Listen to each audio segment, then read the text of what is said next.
Hello students, पिछले videos में हमने व्यापार अथवा पेशे से लाभ शीर्षक के लिए कर योग्य लाभ ज्ञात करने के लिए कौन कौन सी आय होती हैं जो इस शीर्षक में शामिल की जानी चाहिए, वह कौन से स्पष्टतया स्वीकृत, अस्वीकृत, विशेष परिस्थितियों में स्वीकृत या अस्वीकृत व्यय होते हैं, उनको विस्तार से हमने समझा था। उसी क्रम में आज हम फिर कुछ विभिन्न जो प्रावधान आयकर अधिनियम में दिए गए हैं, व्यापार एवं पेशे के कर योग्य लाभों की गणना करते समय ध्यान रखने योग्य बातें जो होती हैं, अलग अलग प्रावधानों में दिया है, उनको संक्षेप में एक साथ हम पढ़ने की कोशिश करते हैं कि क्या प्रावधान इस एक्ट में और दिए गए हैं। मुख्यतः आज हम चार बातों की चर्चा करेंगे। अन्य महत्वपूर्ण प्रावधान कौन से हैं, कौन सी करमुक्त आय हैं, कौन से परिकल्पित लाभ या परिकल्पित आय है, प्रेजेंटिव इनकम्स हैं, कौन सी मानी गई आय है या डीम्ड इनकम्स हैं, और इनका ट्रीटमेंट हमें व्यवसाय के कर योग्य लाभ ज्ञात करते समय कैसे करना चाहिए। इस क्रम में आप देखें यहाँ पे अन्य महत्वपूर्ण प्रावधान में सबसे पहले तो आप ये याद रखें कि अगर किसी भी व्यय की हानि की अगर कटौती पहले के वर्षों में दी जा चुकी है और वो अगर इस वर्ष में वापस से प्राप्त हो जाती है तो ऐसी स्थिति में वो इस प्रीवियस ईयर की आय कहलाएगी। इसके अलावा अंशतः कृषि और अंशतः व्यापारिक आय, पार्टली और पार्शली एग्रीकल्चरल एंड पार्टली और पार्शली बिजनेस इनकम। अगर कोई करदाता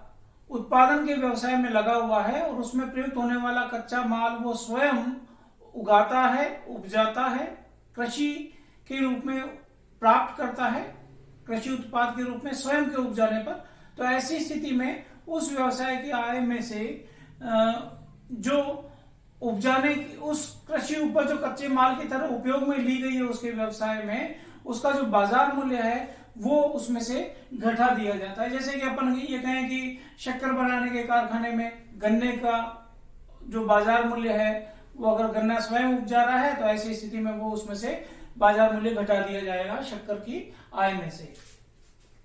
ऐसे ही अगर करदाता रबड़ उत्पादन में लगा हुआ है, उससे लेटेक्स या इस प्रकार का जो रबड़ के पौधे होते हैं उसे लेटेक्स या सेनेक्स रबड़ प्राप्त करता है, तो ऐसी स्थिति में इससे जो लाभ होता है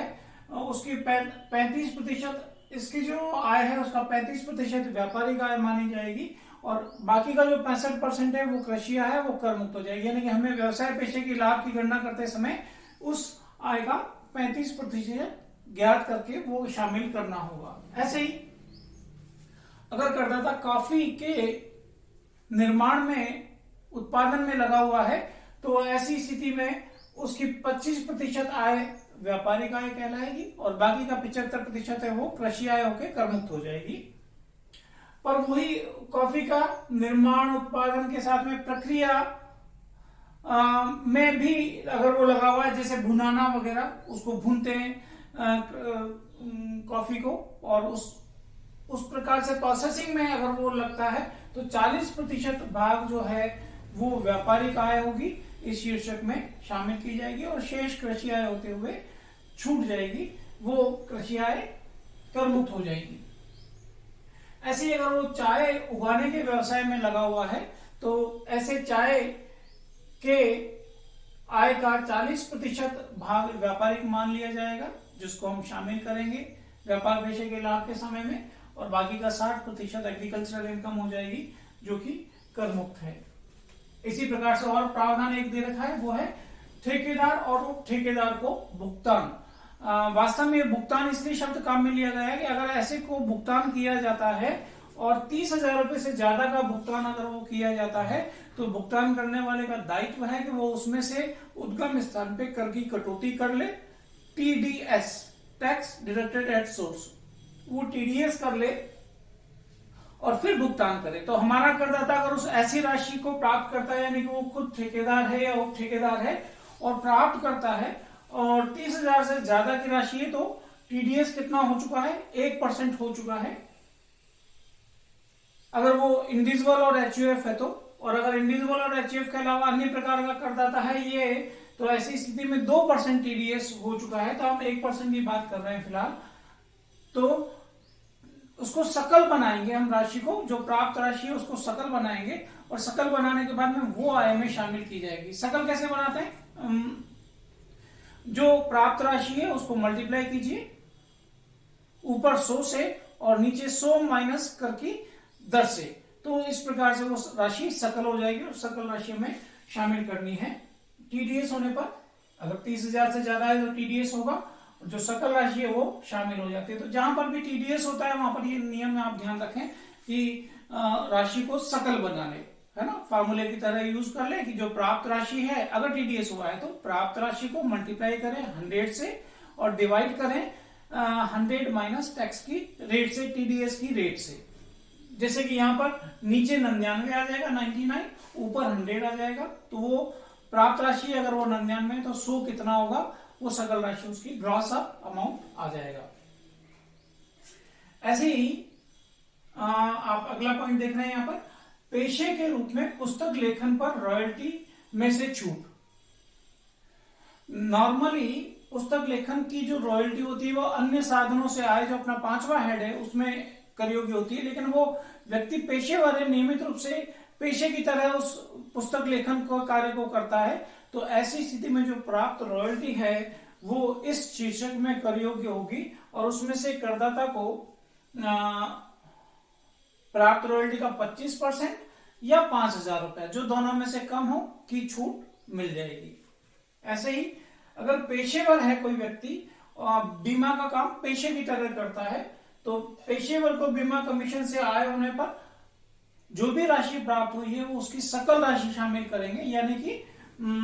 टीडीएस होता है, अगर टीडीएस होता है शर्तों के अनुसार, तो उस टीडीएस की दर को ध्यान में रखते हुए 100/100 में से टीडीएस को घटा के जो दर बनती है उससे सकल बना लिया जाएगा प्राप्त राशि से गुणा करके। तो जैसे 15,000 से अधिक कमीशन अगर बनता है, 15,000 से अधिक का कमीशन अगर बनता है तो उसके ऊपर टीडीएस 5% करके फिर भुगतान करने वाले ने इनको भुगतान किया होगा, तो अपने को 100/95 100/95 करते हुए उस प्राप्त राशि को सकल बनाना है, बशर्ते वो 15,000 से ज्यादा की राशि बनी हो उसकी ग्रॉस कमीशन के रूप में। ऐसे ही एलआईसी कमीशन है। अगर एलआईसी लाइफ इंश्योरेंस का, जीवन बीमा का अगर कोई कमीशन प्राप्त हुआ है तो ऐसे कमीशन में से तदर्थ कटौती, एडहॉक डिडक्शन अलाउड है। अगर ये प्रथम वर्ष और नवीनीकरण का दोनों तरीके के कमीशन मिलते हैं, पहली बार जब इंश्योरेंस करवाया गया है तब कमीशन, और उसके बाद में फॉलोइंग ईयर्स में प्राप्त होने वाला कमीशन, उसको रिन्यूअल बोलते हैं हम, नवीनीकरण वाला कमीशन। तो प्रथम वर्ष का कमीशन और नवीनीकरण का कमीशन अगर अलग अलग रूप से ज्ञात है तो प्रथम वर्ष के कमीशन में से 50% की छूट और नवीनीकरण के कमीशन में से 15% की छूट स्वीकृत हो जाएगी। परंतु अगर दोनों की राशि अलग अलग ज्ञात नहीं है, सम्मिलित रूप से ही मालूम है कि प्रारंभिक कितना और रिन्यूअल वाला कितना, ये ज्ञात नहीं है, तो ऐसी स्थिति में कुल जो राशि है उसका 33.33%, 1/3% की तदर्थ कटौती उसको दे दी जाएगी। परंतु चाहे वो इस आधार पर अलग अलग होने पर या एक साथ होने पर, किसी भी आधार पर इस प्रतिशत से ज्ञात की गई राशि हो वो 20,000 रुपए से ज्यादा नहीं हो सकती। यानी कि अगर वो दोनों वो जो कैलकुलेशन परसेंटेज लगाने से जो कैलकुलेशन आ रही है वो अगर 20,000 से ज्यादा है तो हम 20,000 ही एडहॉक कटौती स्वीकृत करेंगे। यहां पर ध्यान रखें कि ये हम जो बात कर रहे हैं वो एलआईसी के कमीशन की बात हमने की, पर इसके अलावा अगर वो व्यक्ति और भी प्रकार के कमीशन के काम करता है, जैसे पोस्ट ऑफिस से उसको कोई कमीशन मिलता है, कोई NSE 6 इश्यू या पोस्ट ऑफिस में कोई भी जमा करवाने पर कमीशन मिलता है, तो अन्य प्रकार का अगर कमीशन और भी है तो अधिकतम 60,000 रुपए तक के कमीशन पर ये छूट मिल सकती है। इसका मतलब क्या हुआ, अगर इधर 20,000 रुपए अधिकतम है और अगर ये 50% अगर अपन उसको मान लें तो 40,000 रुपए के लिए तो ये हो गया और 20,000 रुपए के लिए और, तो ज्यादा से ज्यादा उसको, उस व्यक्ति को 30,000 रुपए तक की कटौती मिल सकती है। तो अन्य प्रकार के कमीशन में 60,000 रुपए तक का होने पर 50% की तदर्थ कटौती मिल जाएगी। यानी कि LIC का कमीशन नहीं है और दूसरा प्रकार का कमीशन 60,000 रुपया है तो 50% की छूट कटौती के रूप में, तदर्थ कटौती के रूप में 30,000 रुपये हो जाएगी। और अगर दोनों प्रकार के हैं तो 20,000 तो यहाँ पर और 10,000 यहाँ पर, दोनों मिला के फिर भी 30,000 की कटौती ही उसको अधिकतम स्वीकृत होगी। ऐसे ही अगर कोई व्यक्ति निवासी है और उसको पेशे संबंधी ज्ञान देने, तकनीकी ज्ञान देने या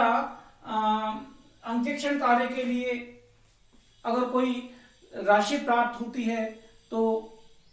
अगर TDS भी हुआ है तो उसको हम सकल बनाएंगे और सकल राशि करदाता की आय में हम शामिल करेंगे। TDS कब होता है कि जब इस प्रकार की जो तकनीकी सेवा वगैरह से जो फीस या राशि प्राप्त होती है वो 30,000 से ज्यादा है तो भुगतान करने वाले ने 10% TDS काट लिया होगा और इस व्यक्ति के नाम से सरकार में जमा करा दिया होगा, तो वो राशि हम यहाँ पर वापस इसकी पहले कर योग्य आय में शामिल करेंगे, क्योंकि बाद में जब वो TDS जमा हुआ है वो जब टोटल टैक्स की कैलकुलेशन व्यक्ति के आय के ऊपर हो जाती है उसमें से TDS की वो वापस घटा दिया जाता है नेट टैक्स लायबिलिटी कंप्यूट करने के लिए। तो 30,000 से ज्यादा होने पर TDS 10% हुआ तो आप जब भी जो राशि है उसको सकल कैसे बनाएंगे, ऊपर किसी भी पॉइंट में सकल बनाना है तो सकल राशि ऐसे ज्ञात हो जाएगी, सकल राशि बराबर प्राप्त राशि मल्टीप्लाइड बाई 100। और यहां पर देखें मैं केवल इसके लिए लिख रहा हूं कि अगर 10% TDS है तो यहां पर कितना होगा 90%, 100/90%, का साइन नहीं लगा रहा हूं मैं, 100/90 करना है क्योंकि आपने 100 में से 10 को घटा दिया है। ऐसे ही अगर और कहीं पर TDS है तो उस रेट को इसमें से माइनस कर देंगे 100 में से, तो यहाँ पर इस प्रकार से ये राशि ग्रॉस अप हो जाएगी, सकल बन जाएगी, ग्रॉस अमाउंट उसकी आय में शामिल होता है। और यही अगर ये पेशा, तकनीकी सेवा, अंकेक्षण से जो प्राप्त राशि है उस पर TDS होता है 10%, परंतु अगर वो कॉल सेंटर चलाने वाले व्यक्ति को ये भुगतान किया जा रहा है, यानी हमारा करदाता कॉल सेंटर चलाने वाला व्यक्ति है, तो फिर TDS कितना हुआ होगा 20% हुआ होगा। तो 20% होने पर सकल यहाँ पे कैसे बनाएंगे 100/80 लिखकर उसको हम सकल बना लेंगे और वो राशि उसके आय में शामिल हो जाएगी। तो इस प्रकार से ये कुछ महत्वपूर्ण प्रावधान और दे रखे हैं। अगर हमारे प्रश्न में ऐसी कोई सूचना उपलब्ध है तो अकॉर्डिंगली उसका हमें समायोजन करना है। अगर जहां सकल बनाया जाना है वहां पे सकल बनाएंगे, जहां पर कृषि आय होने के कारण कर्म उसको छोड़ना है वहां पे छोड़ देंगे, जहां पर कोई छूट या कटौती दी जानी है तो अकॉर्डिंगली हम छूट या कटौती स्वीकृत कर देंगे। इसके बाद में आप देख रहे हैं करमुक्त आय कि अगर आय प्रश्न में दे रखी है तो ये करमुक्त है, हमें उसे शामिल नहीं करना है। और उसने अगर करदाता ने अपने लाभानी खाते में या प्राप्ति भुगतान खाते में वो आय शामिल कर रखी है तो हमें उसे हटाना है, क्योंकि इसके ऊपर इस शीर्षक में कर नहीं लगता है। तो इसमें आप देख रहे हैं क्रम में पहला है आपका कृषि आय। तो अगर भारत में कोई कृषि आय होती है करदाता को, भारत में कृषि आय का मतलब हमने पहले वाले वीडियो में समझा है कि कृषि आय किसको कहते हैं, है ना। तो स्वयं की भूमि और उससे लगी हुई भूमि उसको किराए पर देने, मकान अगर से जुड़ा हुआ है उसको किराए पर देने, वो सारी स्वयं आधारभूत और सहायक क्रियाएं करने पर वो जो कृषि आय कहलाती है। अगर वो भारत में है तो वो कृषि आय करदाता की आय में शामिल नहीं होगी, वो करमुक्त है। ऐसे ही दूसरा आप देख रहे हैं विशिष्ट सेवा कार्य करने पर केंद्रीय सरकार, राज्य सरकार या इनके द्वारा अनुमोदित किसी भी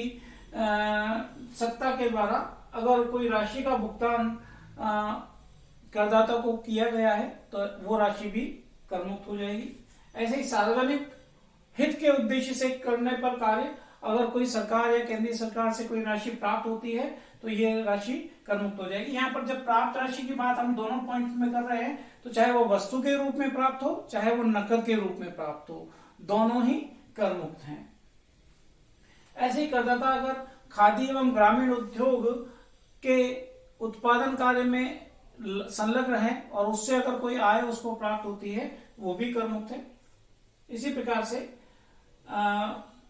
सेज SEZ का मतलब हो गया स्पेशल इकोनॉमिक जोन, विशिष्ट आर्थिक क्षेत्र में अगर करदाता ने नए कोई उद्योग स्थापित किया है तो ऐसे उद्योग के लाभ भी करमुक्त होते हैं। तो ये करमुक्त आय हैं जो प्रश्न में दे रखी हूं, तो हमें ध्यान रखना है कि ये कर योग्य आय ज्ञात करते समय शामिल नहीं रहनी चाहिए। अगर पहले से शामिल की गई हैं तो इनको अपने को हटाना है, और पहले शामिल नहीं की गई है तो हमें इन्हें वापस से ऐड नहीं करना है। इसी प्रकार से कुछ विशेष स्थितियां और हैं कि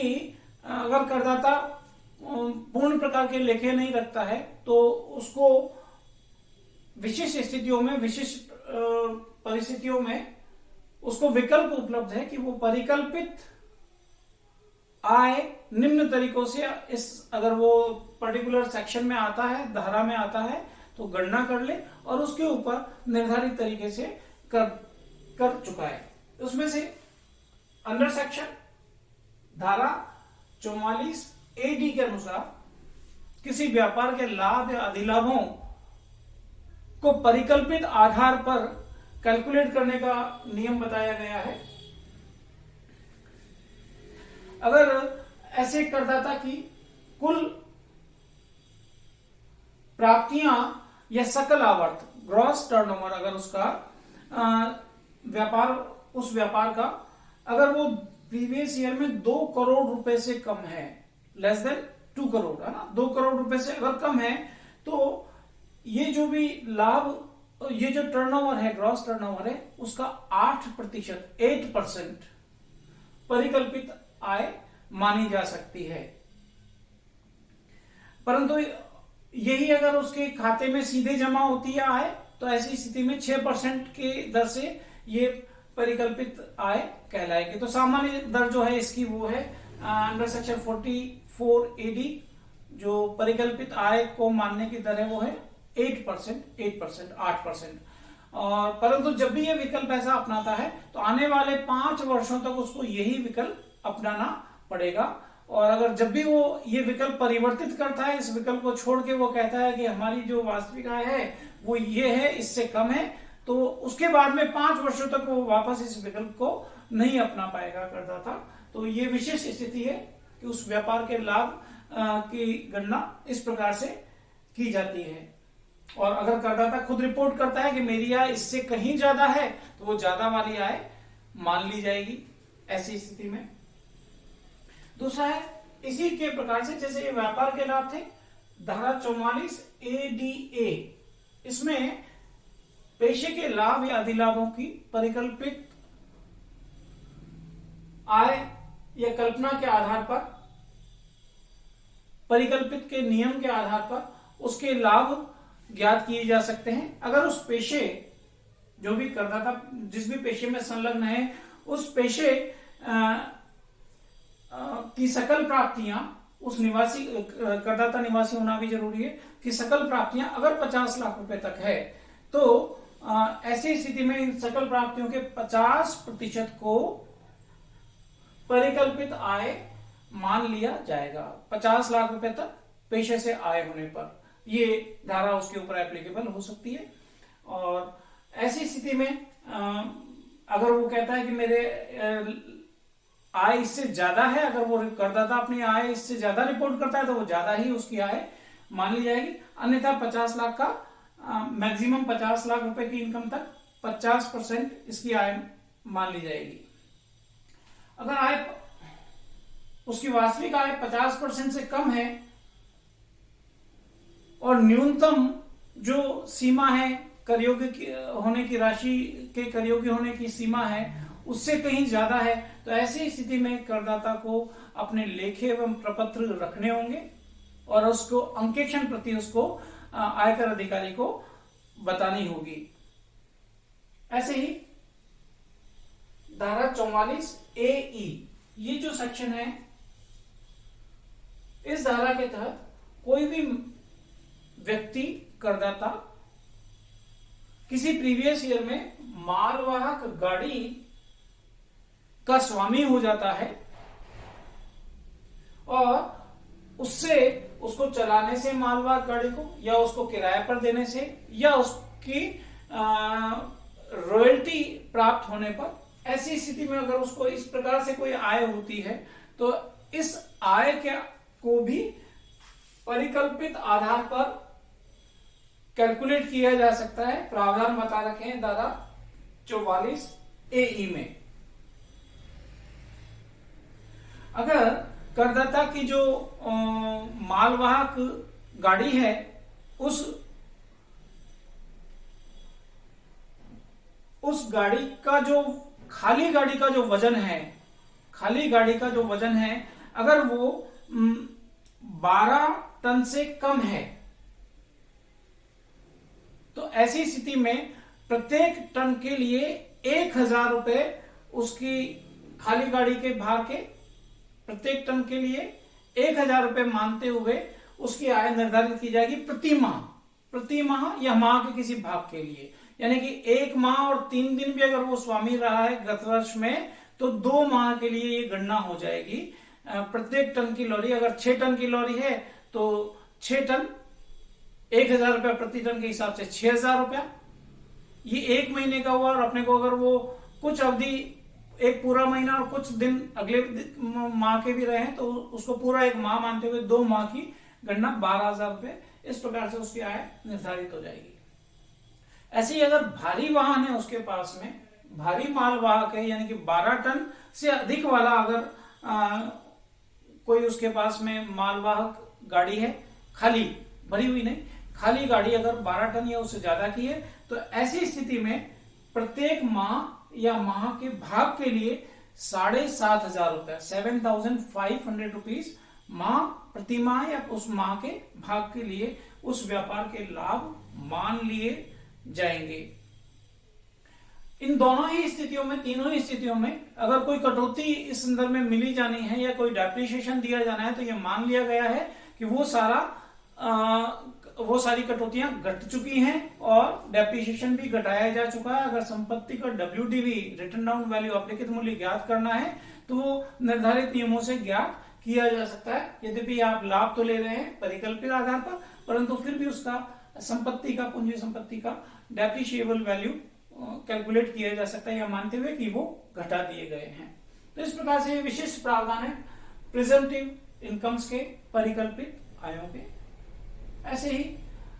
कुछ मानी गई आय हैं, डीम्ड इनकम्स हैं। अगर पुस्तकों में कोई राशि क्रेडिट है तो फिर वो व्यवसाय की आय मान ली जाएगी। ऐसे ही अस्पष्ट कोई विनियोग है, इन्वेस्टमेंट है जिसकी सोर्स मालूम नहीं है कि किस सोर्स से वो पैसा आया है, धनराशि आई है व्यवसाय में, वो स्पष्ट नहीं कर पा रहा है करदाता अगर अपने आयकर अधिकारी को, तो ऐसी स्थिति में वो स्पष्ट विनियोग या अगर वो विनियोग की राशि कम प्रदर्शित कर रखी है, अलग प्रदर्शित कर रखी है, तो संपूर्ण राशि उस व्यवसाय की, उस प्रीवियस ईयर की आय कहलाएगी। ऐसे ही अगर कोई अस्पष्ट धन है जिसका सोर्स नहीं मालूम है तो ऐसी स्थिति में वो भी उसकी डीम्ड इनकम है। अस्पष्ट व्यय है, व्यय तो कर दिया परंतु किस तरीके से हुआ, इसका भुगतान कैसे हुआ, ये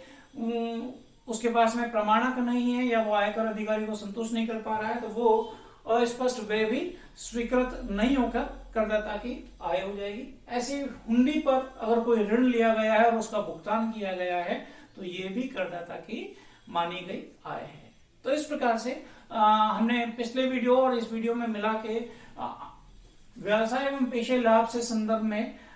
जो विशिष्ट प्रावधान दे रखे हैं, बहुत विस्तृत प्रावधान है, उनको संक्षेप में यहाँ पर हमने समझा है।